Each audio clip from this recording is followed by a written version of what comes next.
do a little bit of administrative stuff, and move forward. I have moved my position out to the porch, which means hopefully we won't hear the dog in the kitchen anymore, or at the back door asking to go out. Though we might get some street traffic, not much, but some. We'll see. As I say that, I look back and notice they haven't come taking the trash yet. So I expect, like, right when I'm getting into lecturing, the trash will come, and you'll hear the trash truck very loudly in the background. So if there's any problems with the audio, let me know. I've already done 2 classes with it. It seems to be a good setup. I'm standing now, not sitting at a table, so I can project a little bit better. I don't have that whisper voice because I have the microphone really close towards me. And I'm a camera short of having what I need. My webcam isn't clear enough to display calculators as I use them, so I can't do demos of calculators. So hopefully I'll have a camera coming at some point that will deal with that. And I haven't figured out how to get my phone to project onto this stream. So it is what it is what it is. Should be wrapping up the exam for Chapter 3. I've had some email questions. If you need anything, please email me. I have been putting examples up on the playlist based off of the questions coming in, and I will have updated homework on Pearson. I am, as the email is going through, focusing on Pearson and the playlist as a place for keeping things. Keeping a copy on the 4 sections of Blackboard I have is taking too much time, so I figured the YouTube playlist is a good archive of the lectures, and Pearson is where the homework, quizzes, and exams will be. I will have the last exam before the final exam schedule posted shortly. Looking probably end of next week, I'll open it up. We are kind of comfortably in the material for Chapter 4 from our presentation thing. Now, I know this is asynchronous. I know people are at different places in this. That's why the due dates are out about a week from when we're talking, and the material is recorded so you can look back on it. And that's just the nature of the situation that we're in. All right. So what we're talking about now, and we're really wrapping up in polynomials, is the idea of, and we're just going to start with and move through the ramifications of the fundamental theorem of algebra. So the fundamental theorem of algebra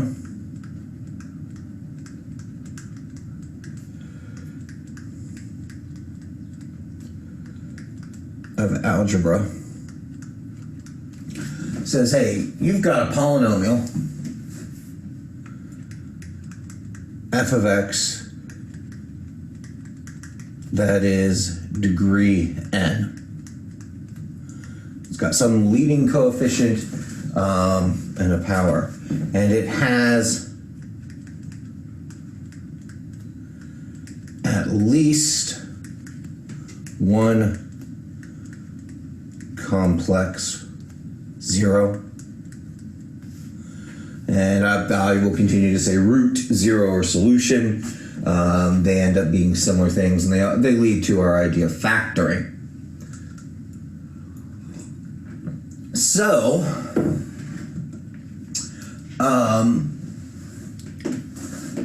these distinct zeros or complex zeros that have a couple things that happen. What we can say, which isn't, it's a consequence of the fundamental theorem, is that a polynomial of degree n has n zeros including their multiplicity.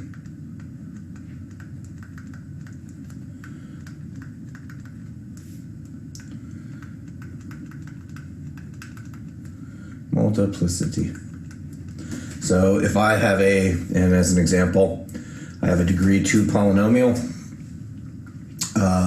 with that touches the axis. I'll draw it here. Let me do a drawing.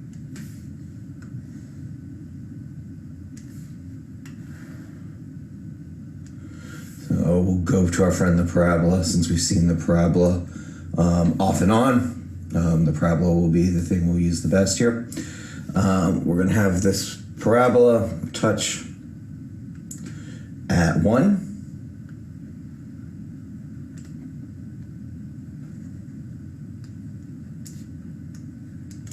And so it has x equals 1 as a solution.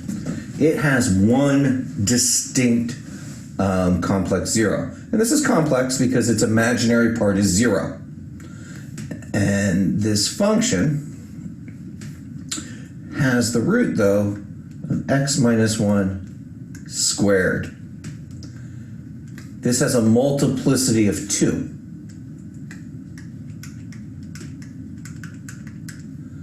And that parabola has this polynomial form, which we've seen from quadratics. So it has 2 solutions. The one is repeated twice. So the fundamental theorem of algebra says whatever this leading power is, whatever your degree of your function is, this thing here, out front, you're going to get that many solutions if you count their multiplicities.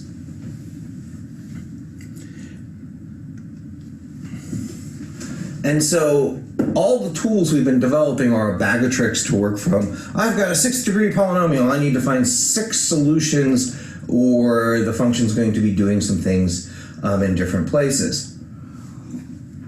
But one of the things that we need to pay attention to are these complex roots and what happens with complex roots.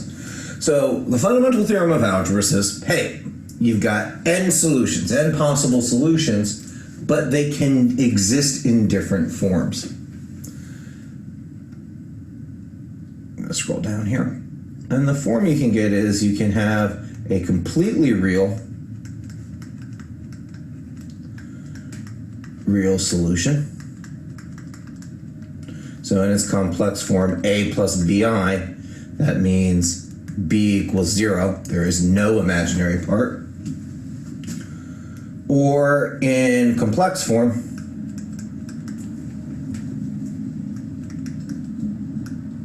where a plus bi, b does not equal 0. In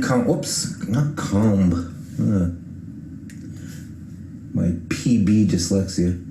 PBs and Ds, I'll flip all the time. There we go, complex form. So, these complex solutions, or this ability for this to be complex, carries with it a side effect, though. Complex numbers do not show in the polynomial. So let me write our generic form of the polynomial that we've been doing through the whole chapter. Here's my nth term to my nth power. I descend in powers.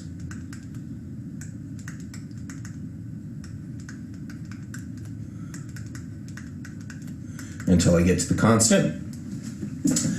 Now, none of these a's, all of the a sub i's, are real numbers.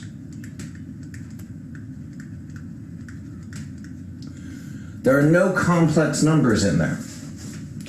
So if I have complex roots, something has to have happened to them. Right?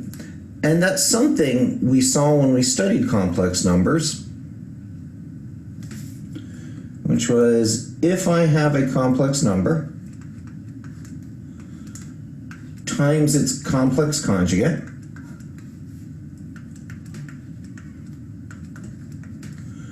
there were no imaginary parts in the answer.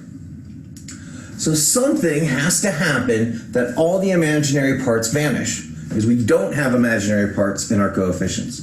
The coefficients are all real numbers. And the thing that happens is the complex numbers come in pairs. And so this is the extension we're doing here, is our complex numbers are going to come in pairs.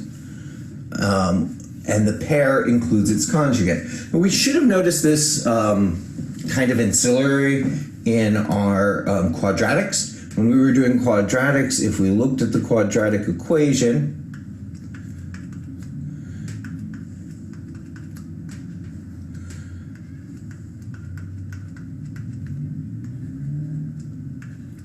if this part here was imaginary, I would get the complex conjugate because of the plus minus in the middle here. I would get some complex number. I would have the front part telling me what the real was, and then in the back part, due to the imaginary term coming out of the square root, telling me what the imaginary part was. And this entire complex number came in a pair. And being the plus minus generates this complex conjugate. So when we're looking at quadratics and imaginary solutions were coming out, we were getting complex conjugates. And so I think the book actually calls this a conjugate zero theorem.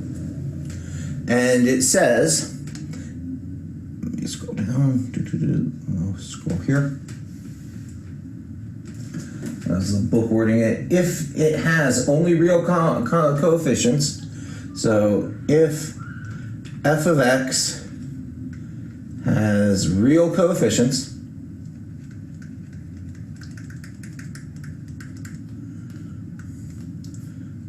and a plus bi is a 0, then a minus bi is also a 0. And this is saying that if I'm only going to have real numbers, I need to multiply it by its complex conjugate for us to see those real numbers. And that's this effect here taking place. This middle terms canceling out when it multiplies by the conjugate. And mathematicians have proved, kind of due to the symmetry and triangular relationships of how these roots work their way through, that this is true about nature, that we get a complex conjugate whenever we go into that imaginary plane. Whenever imaginary parts of the solution come out, the partner comes with it. It's the only way we can see a real result, something in the real number plane. But that proof isn't really needed for us right now. We just need to know this happens. That if we get an imaginary part, we get its complex conjugate. So let's look at how the conjugate goes through. So we can find all the zeros of a function if we know parts of the function. So let's look at the example the book has here. I'm going to scroll up here. And we're going to use the complex conjugate theorem here. So I have a function with real coefficients. So I have f of x equals x to the 4th plus x cubed plus 2x squared plus x plus 1. And so all of these a sub i's, whatever the a's are, they're all real numbers. A lot of ones. 1, 1, 2, 1, 1. They're all positive. So Descartes' rule of signs would say, hey, there's no positive real roots in this, right? And we'll put all our rules together as we go through. But this problem is saying, hey, you know what? I'm going to give you one. I'm going to say one of the solutions, 1, 0, is x equals negative I. We know 1 is x equals negative I.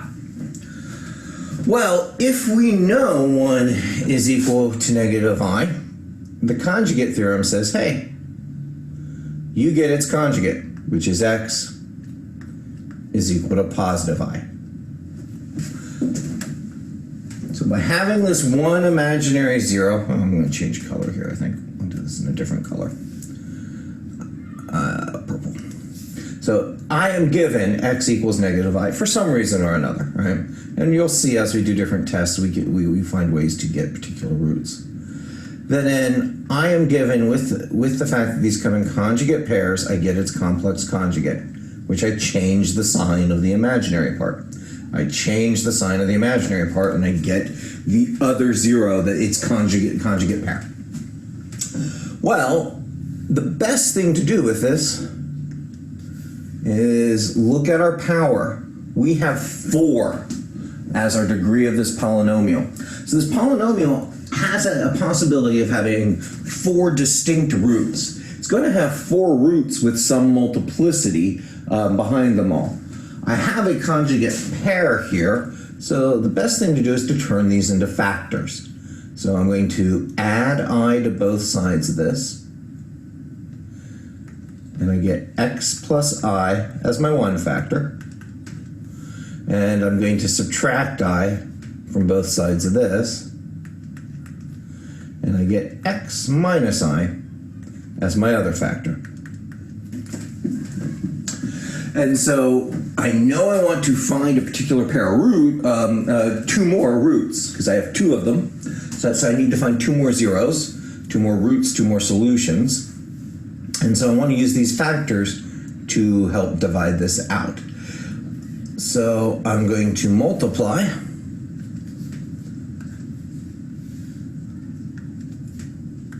I'm going to multiply these 2 factors.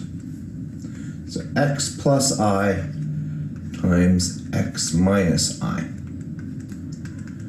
So I get x squared for my first term. I get a positive I and a negative I. They're going to cancel each other out, right? Which we're hoping for, because this is what conjugates do. That middle term goes away. And then I get the last term squared. And I squared, if we remember, is equal to negative 1. So this would be minus I squared, or x squared plus 1. So why am I building back up? Well, I now have all of the parts in a term, a factorable term. These factors are together, right? Let's think of this as like 3 times 2, and this was 18. If I wanted to find the other factors, I would multiply this together and divide into 18. Well, I've multiplied this together, and now, or not this being 18, this up here being the 18, right?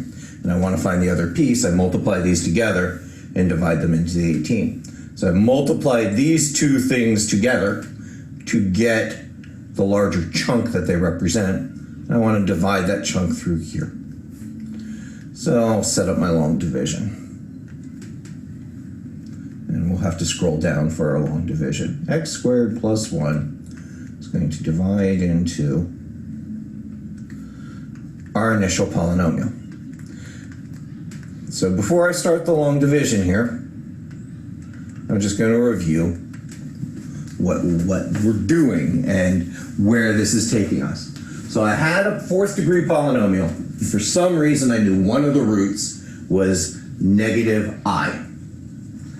Because that has an imaginary part, for free, I get positive I as the other root.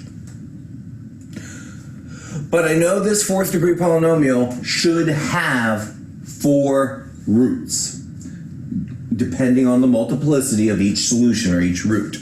So I need to find 2 more. So I'm using the conjugate parity to take the one I start with, give me its conjugate, and I now have 2 roots. I multiply the factor of those roots together, and I get this chunk here. I'm going to divide the whole thing by this chunk so I can work on trying to find the other 2 roots, or to see if it's a repetition of roots. All right, so we're going to scroll up, and we're going to do this division.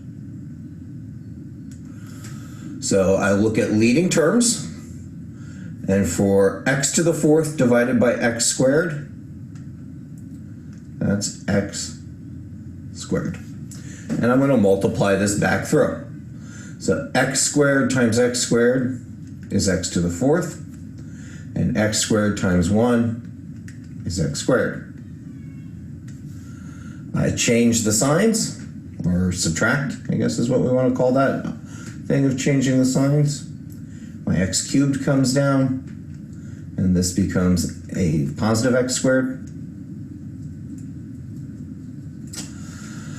Now I need a new leading term, which is x cubed.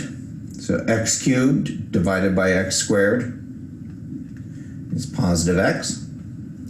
I multiply x through, I get x cubed plus x. Oh, let me bring these terms down too, so I have them here. Bring all my terms down.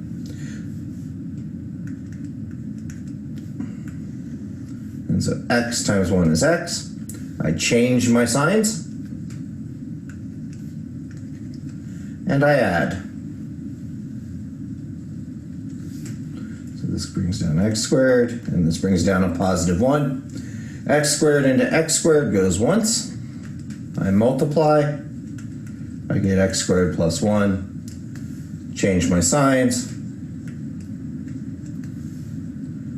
And I have a remainder of 0. But I expected to have a remainder of 0 because this x squared plus 1 was built from factors. All right, so a couple things I can note here is I have readapted my problem. And this is the warning. I think some of you, when I was talking into class and talking about getting your paper to be helpful for you, well, once we get into polynomials, we'll find that we'll have problems that can start filling up a page. This is definitely where we start seeing that with some of these fourth degree polynomials and the multiple steps we need to do to tear them apart. But I have taken this larger problem and put it into two factors. So I have x squared plus 1 is one factor, and x squared plus x plus 1. Now I know this is x plus I, x minus I. I need to find the factors of this. And I'll go back to repeating, we like breaking these things down into smaller parts. Well, this is quadratic. So I'm not even going to play with any other part of polynomials. I'm going to go right to, this is a equals 1, b equals 1, and c equals 1. So it's minus 1 plus or minus 1 minus 4 over 2. All right, because negative b plus or minus b squared minus 4ac divided by 2. So I get negative 1 plus or minus the square root of 3 I, because it's a negative 3, all over 2. And this has a real part of 1/2 and an imaginary part. So if I write this in my complex form,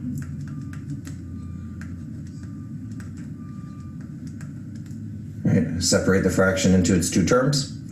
And so now I have all of my roots. I have plus or minus I as a solution, and I have negative 1/2 plus or minus root 3 over 2i. This tells me this function will never cross the x-axis. It only has imaginary results. And it has 4 distinct roots, so it should have 3 wobbles in it as it maps its way back through. So let's look at that. Let me get this up here. Let's see. X to the 4th plus x cubed plus 2x squared plus x plus 1. And let's flip over. Where did you go? There you go. And so this function looks like this. It's never touching the x-axis. There's no real roots. The only time we get real roots is when it touches here. And so it zooms off there. It's an even powered function. So it starts at positive infinity and goes off to positive infinity. So there is a chance it'll never cross the x-axis because it is even powered. The leading coefficient is positive. That's why it stays on the positive side. And it just turns around. Kind of a flat turnaround there. And so this polynomial won't give us any real solutions. But knowing one of the imaginary solutions, we can break down the other solutions. And so this is what helps us start finding roots, is this fundamental theorem of algebra. That the degree of the polynomial tells us about the solution space. And so here, we start with what we looked at here. Fourth degree polynomial, we knew one complex root. The complex theorem says, hey, you get its conjugate for free.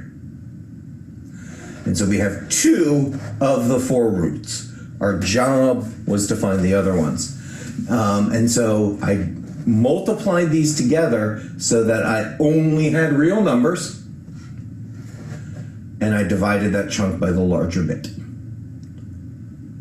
And that helped me find this expression for the other bit.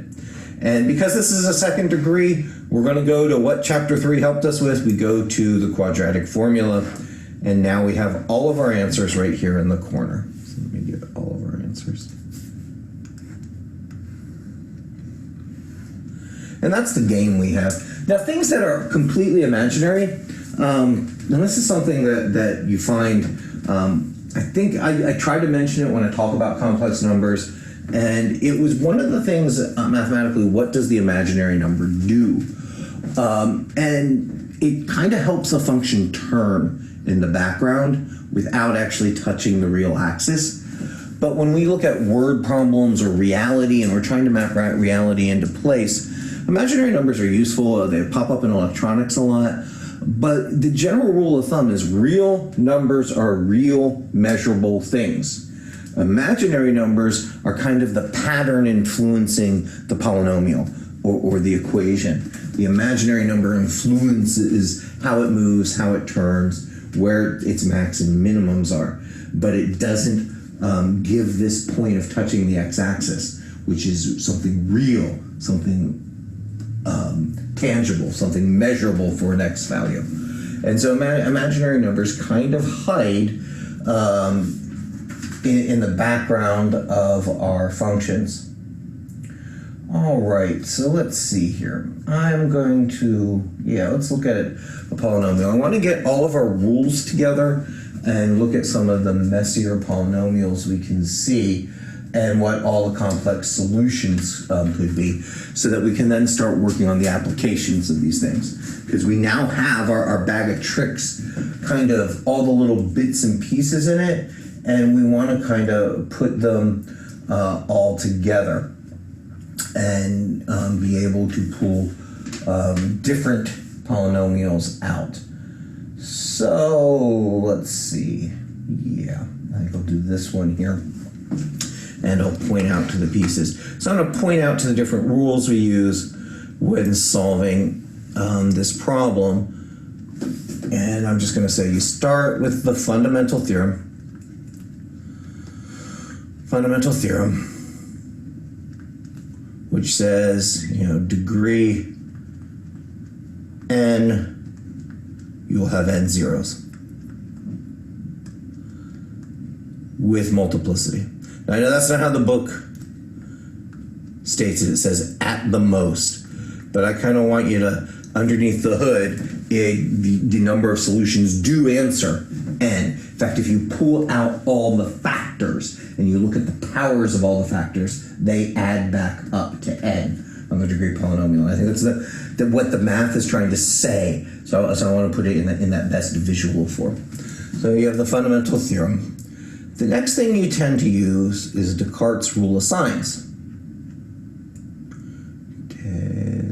Descartes' Descartes.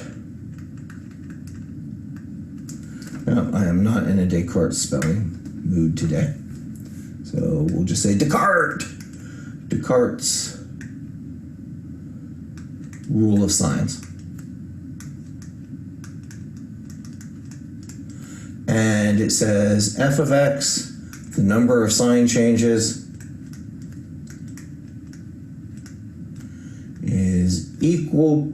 is at most the number of positive zeros. At most, and you count down by twos. Now the reason you count down by twos is the conjugates in the background of the complex numbers are always taking two spaces in your possible answers.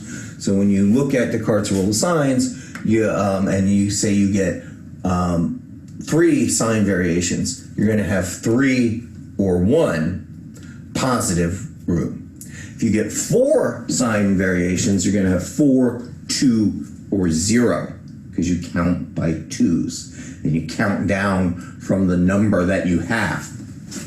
And that's because if it's not that positive one that you have, it could be 2 complex numbers, because complex numbers come in twos. And I'll put that up as the next one. And then you look at f of negative x, and the number of sign changes is at most the number of negative zeros. I'll just put neg for negative. Got to learn to abbreviate more, so I can confuse you all with your notes. I am doing a summary, though. Abbreviations are the best place for in summaries. So we look at the fundamental theorem. We say this is an nth degree polynomial. We use Descartes' rule of signs to figure out how many can be positive or negative. What we usually do at this point is we chart all possible solutions, all possible types of solutions.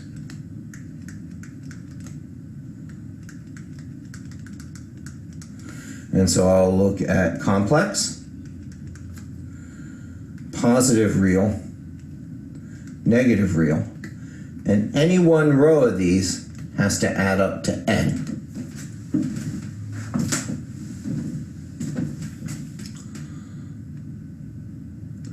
And then we use the rational root theorem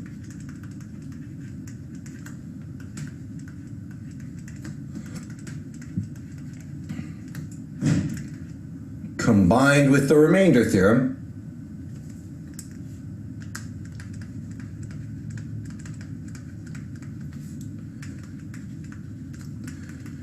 to find rational real roots.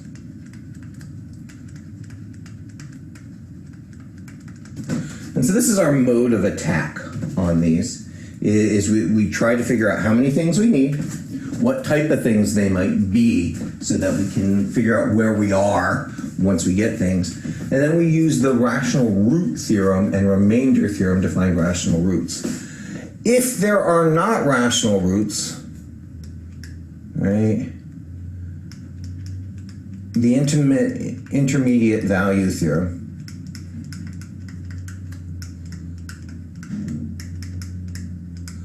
will find non-rational roots.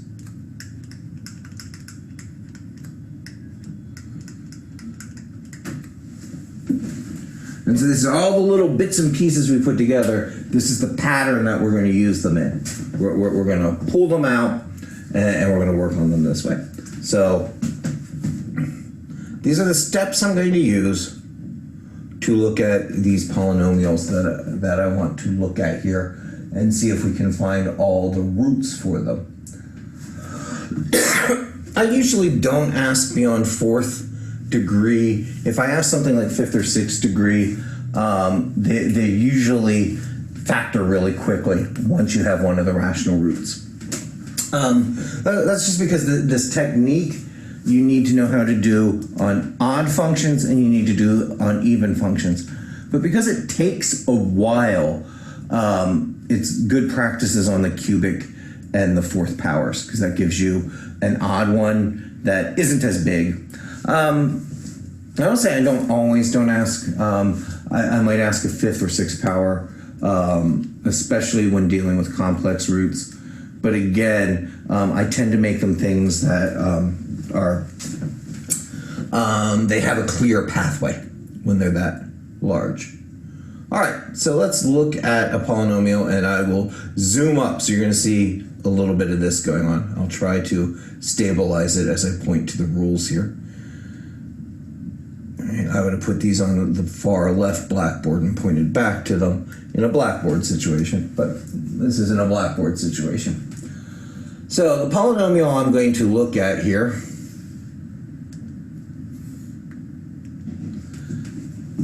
is going to be x to the fourth plus 2x cubed plus x squared plus 8x minus 12. Excuse me. So the first thing I look at, rule number one, is what degree is the polynomial? And this is a fourth degree polynomial, because that's the highest power of x.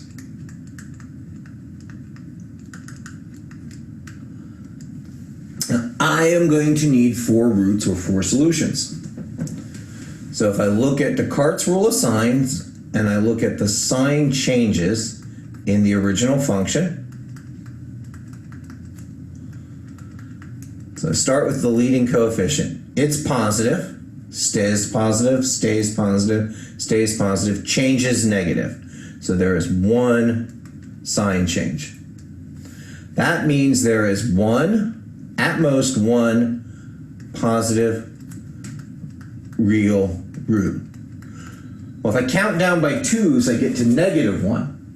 And I can't have a -1 of something. So this is actually telling me there is exactly 1 real root.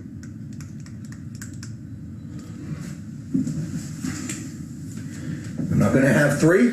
I'm not going to have 2. I'm not going to have 0. There's exactly 1. Because I got 1, Descartes' rule of sign says there is 1 sign variation for the positive version of the function. There is 1 and only 1 positive real root. All right, let's look at the negative. So negative to the 4th power stays the same. Negative to an odd power changes the sign. Stays the same. Changes the sign. This is positive, so I change once, twice, 3 times. So there are 3 sign changes. So there are 3 or 1 negative real roots. Because I have to count down by 2s. At most, there are 3 negative real roots. Counting down by 2 says there's 3 or 1. It can't be 0 or 2. 3 or 1. And that counting down by 2 is because there might be complex solutions hiding in the background. Well, let's scroll up here and let's see what I've done so far. So use the fundamental theorem to find the degree of my polynomial and how many solutions I'm looking for. I've used Descartes' rule of signs to show me how many are going to be positive and how many not are going to be, might be positive, might be negative. In this case, it shows me exactly how many are positive because of the number that came out. Now I want to chart all possibilities. So this is a 4th degree polynomial that has exactly 1 positive root. Oops. So no matter what combination of positive or negatives, I'm always going to have 1 here. right? There's exactly one real root. So whatever combination I have, there will be one real. And my negative can be 3 or 1. So I'll start with the smaller term. Complex numbers come in pairs, and this row needs to add up to 4 because that's my n. So for this to add up to 4,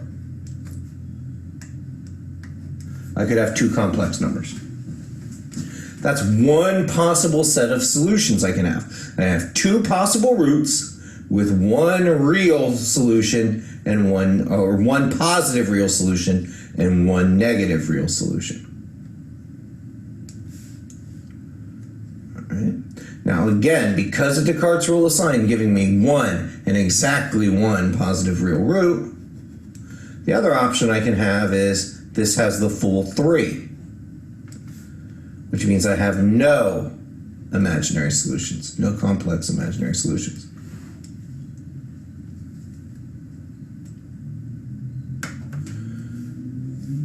And this are the only 2 sets of answers I can get. The really, really nice thing about this is because I got 1 for Descartes' rule of signs, because I got 1 for the positive real roots, I am guaranteed a positive real root. So I'm hoping beyond hope that it happens to be a rational number. But if not, the intermediate value theorem could help me with that. So I'm going to focus on positive real numbers with, I'm going to come back up here, the rational root.